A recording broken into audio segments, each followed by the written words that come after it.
Assalamualaikum warahmatullahi wabarakatuh. Assalatu wassalamu ala asrafil anbiya'i wal mursalin Sayyidina Muhammadin wa ala alihi wa sahbihi ajma'in amma ba'd. Bismillahirrahmanirrahim. Perkenalkan, nama saya Nur Fadila Mile dari Program Studi Manajemen Pendidikan Islam Fakultas Tarbiyah dan Ilmu Keguruan IAIN Manado. Baiklah, di sini saya akan menjelaskan judul makalah saya, Imperialisme Barat Terhadap Dunia Islam. Mata kuliah Sejarah Peradaban dan Pendidikan Islam, dosen pengampu Bunda Sulfa Potiwa MPDI dan Kak Gina Nurvina dari CMPD. Baiklah, langsung saja. Kelemahan dan kemunduran dunia Islam dimanfaatkan oleh bangsa-bangsa Barat untuk bangkit dan bergerak menuju ke arah negara-negara Islam, serta menguasai dan menjajahinya. Mereka datang dengan maksud untuk berdagang atau mencari rempah-rempah di timur, sehingga muncul keinginan untuk menguasai semua sistem ekonomi dan politik negara-negara Islam yang dikuasainya. Kedatangan bangsa Barat ke negeri Islam, terutama negeri yang subur dan kaya hasil rempah-rempahnya seperti di Indonesia, Malaka, Hindia, bukan semata-mata untuk mencari keuntungan serta merengkuh kekayaan hasil buminya, tetapi juga bertujuan menguasai seluruh sistem ekonomi, politik, pendidikan, agama, dan lain-lain. Kekejaman mereka dalam bidang ekonomi terlihat dari upaya mereka untuk melakukan monopoli perdagangan, yakni merebut bandar-bandar pelabuhan besar yang menjadi di daerah perdagangan umat Islam. Kaum penjajah seringkali melakukan penghinaan terhadap umat Islam. Mereka mengatakan bahwa orang Islam adalah orang-orang yang bodoh dan terbelakang. Oleh karena itu, mereka tidak pantas mengatur masyarakat. Orang Islam dilarang berpolitik. Mereka cukup melakukan ibadah saja di masjid. Mereka dilarang melakukan kegiatan organisasi. Orang-orang Islam yang baru pulang haji juga tidak lepas dari pengawasan pemerintah kolonial.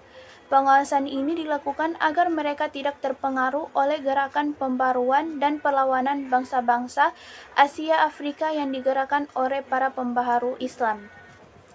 Bangsa Barat dalam rangka memecah belah umat Islam dengan menggunakan berbagai cara. Yang pertama, mereka membelah wilayah umat Islam dari perbatasan Cina hingga Afrika. Yang kedua, menerapkan taktik pecahkan dan kemudian tutup kembali. Mereka bentrokan antara satu nasionalisme dengan nasionalisme yang lain. Lebih fatal lagi, mereka adu antara pengikut yang satu dengan yang lain dalam satu nasionalisme.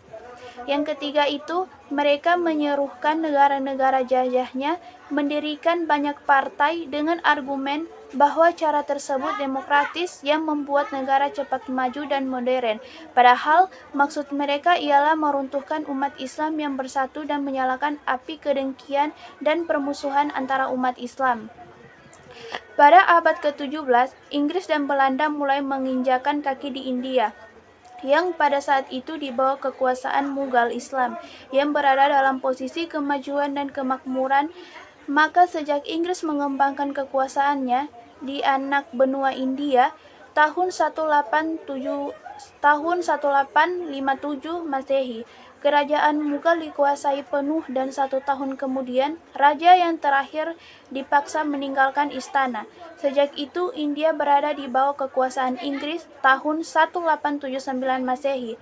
Inggris berusaha menguasai Afghanistan dan Kesultanan Muslim Baluchistan dimasukkan di bawah kekuasaan India Inggris tahun 1899 Masehi. Negeri-negeri di Asia Tenggara menjadi ajang perebutan negara-negara Eropa, karena negara di kawasan Asia Tenggara itu berada di wilayahnya baru mulai berkembang yang merupakan daerah rempah-rempah. Kekuatan Eropa justru lebih awal memecahkan kekuasaannya di negeri ini.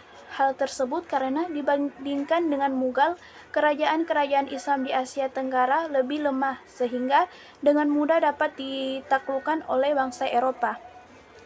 Jadi sekian penjelasan saya, lebih kurangnya saya mohon maaf. Jika ada salah-salah kata, saya mohon maaf. Wassalamualaikum warahmatullahi wabarakatuh.